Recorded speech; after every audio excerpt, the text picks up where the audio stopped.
విద్యార్థులకు కాంగ్రెస్ ప్రభుత్వం విదేశీ విద్యను నాణ్యమైన విద్యను దూరం చేస్తుందని ఎమ్మెల్సీ కవిత మండిపడ్డారు.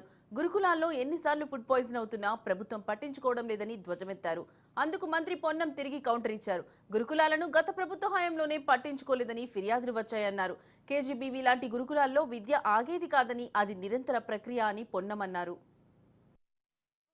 ప్రతి సంవత్సరం 27 బీసీ గురుకులాలను మేము ఏర్పాటు చేసినాం అధ్యక్ష. వీరు అధికారంలోకి వచ్చి సంవత్సర కాలం అయింది. ఇంకా కొత్తగా ఏమన్నా గురుకులాలు ఏర్పాటు చేస్తారా అనేటటువంటి ప్రశ్నకు లేదు అని సమాధానం రావడం, అట్లానే ఏర్పాటు చేసేటటువంటి ఆలోచన కానీ కనీసం దాంట్లో ఇంప్రూవ్మెంట్ చేసేటటువంటి ఆలోచన కానీ లేకపోవడం నిజంగా దారుణం అధ్యక్ష. దాంతోపాటు గురుకులాల యొక్క క్వాలిటీ పడిపోవడం కూడా మనం చూస్తూ ఉన్నాం అధ్యక్ష. రోజు ఫుడ్ పాయిజన్కి సంబంధించినటువంటి అంశాలు రావడం, అట్లానే కంప్లీట్గా ఈ విదేశీ విద్యకు సంబంధించి మొత్తం పెండింగ్ ఉండడం. గత సంవత్సర కాలంలో అనేకమైన బిల్లులు ఇచ్చినారు అధ్యక్ష. వాళ్ళు 10,000 కోట్ల రూపాయలు దాదాపుగా పెద్ద పెద్ద కాంట్రాక్టర్లకు బిల్లులు ఇచ్చినామని వాళ్ళే పేపర్లలో అడ్వర్టైజ్మెంట్లు వేసుకున్నారు అధ్యక్ష. మరి విదేశీ విద్య చదివేటటువంటి బీసీ విద్యార్థులకు ఎందుకు ఇంతవరకు మరి డబ్బులు ఇస్తలేరో గౌరవ మంత్రివర్యులు చెప్పాలి అధ్యక్ష.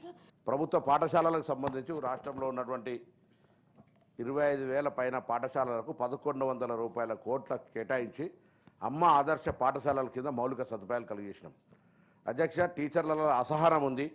10 సంవత్సరాలుగా ప్రమోషన్లు రాలే, ట్రాన్స్ఫర్లు కాలే అనేటువంటి కారణం మీద వాళ్ళకు ప్రమోషన్లు ఇచ్చి ట్రాన్స్ఫర్లు చేసి ఒక పెద్ద సదస్సు నిర్వహించి టీచర్ల రిక్రూట్మెంట్ చేసినాం.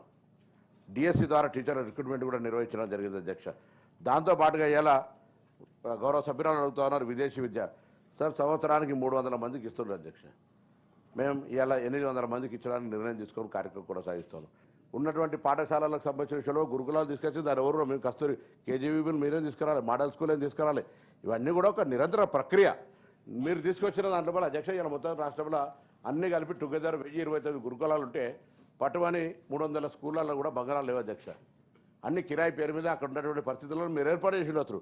కనీసం వాటికి స్థలాలు కేటాయించని ఉంటే ఇలా భవనాలు నిర్మించుకోవడానికి ఉపయోగపడుతుండే అధ్యక్ష.